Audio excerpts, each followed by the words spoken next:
விக்ரம் நடிப்பில் வெளியான சாமி படத்தில் பெருமாள் பிச்சை என்ற வில்லன் கதாபாத்திரத்தில் தனது தனித்துவ நடிப்பால் ரசிகர்களின் கவனம் ஈர்த்தவர் நடிகர் கோட்டா சீனிவாசராவ். தமிழில் இதுதான் அவருக்கு முதல் படம்.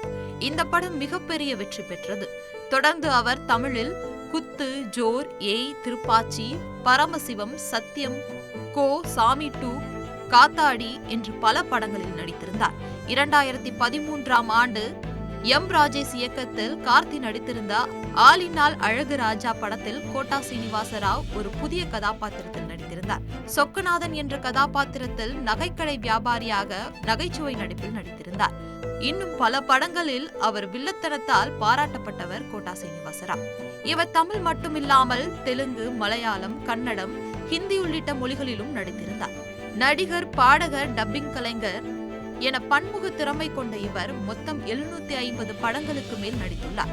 நாட்டின் உயரிய விருதான பத்மஸ்ரீ விருது பெற்றவர் கோட்டா சீனிவாசராவ். 1999ஆம் ஆண்டு முதல் 2004ஆம் ஆண்டு வரை விஜயவாடா தொகுதி எம்எல்ஏவாக இருந்துள்ளார். ஆந்திராவில் கடந்த ஆண்டு அந்த மாநில சட்டசபை தேர்தலும் மக்களவை தேர்தலும் நடந்தது. அப்போது நடிகர் கோட்டா சீனிவாசராவும் வாக்களிக்க வந்திருந்தார். அவருக்கு அப்போது 81 வயதானது.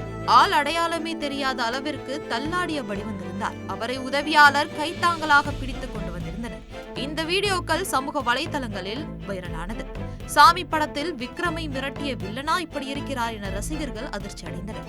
இந்த நிலையில்தான் அவருக்கு தமிழில் டப்பிங் பேசிய நடிகர் ராஜேந்திரன் ஒரு சேனலுக்கு பேட்டி அளித்திருந்தார். அதில் அவர் கூறுகையில், அவர் பார்ப்பதற்கு டெரர் மாதிரி இருப்பார், ஆனால் பழகினால்தான் அவர் தங்கமானவர் என்பது தெரியும். எம்எல்ஏவாக இருந்தாலும் எளிமையாக இருப்பார். அவருடைய கண்முன் அவருடைய ஒரே மகனை விபத்தில் இழந்துவிட்டார். இதுதான் அவரை மனதளவில் மிகவும் பாதித்திருந்தது. அவருடைய மகன் ஸ்போர்ட்ஸ் பைக் கேட்டார். அதனால் வெளிநாட்டிலிருந்து வாங்கி கொடுத்தார். புதிதாக வண்டி வந்ததும் குடும்பத்துடன் ஒரு ஹோட்டலுக்கு பார்ட்டிக்காக சென்றார்கள். எல்லாருமே காரில் போய்க் கொண்டிருந்தார்கள். பையன் மட்டும் காருக்கு முன்பு புதிய பைக்கில் போய்க் கொண்டிருந்தார். கோட்டாவும் அவருடைய குடும்பத்தினரும் தனது மகனின் மகிழ்ச்சியை ரசித்து வந்தனர். அப்போது ஒரு வேன் வந்து அவருடைய பைக்கின் மீது மோதியது. இதனால் அந்த ஸ்பாட்டிலேயே அவருடைய மகன் இறந்து விட்டார். அப்போதே அவருடைய மனம் அதிகளவு பாதிக்கப்பட்டிருந்தது.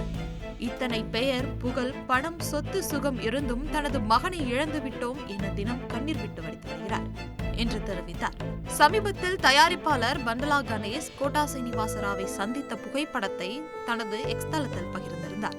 இந்த புகைப்படத்தில் காணப்படும் கோட்டா சீனிவாசராவின் நிலையை பார்த்து நெட்டிசன்களும் ரசிகர்களும் கவலை தெரிவித்துள்ளனர். உடல் நலக் குறைவால் அவர் மிகவும் பலவீனமடைந்து காலில் கட்டு போட்டு காணப்பட்டார். அவரது உடல்நிலை குறித்து ரசிகர்கள் கவலை தெரிவித்து வருகின்றனர். செய்திகளை உடனுக்குடன் தெரிந்து கொள்ள உடனே சப்ஸ்கிரைப் பண்ணுங்க.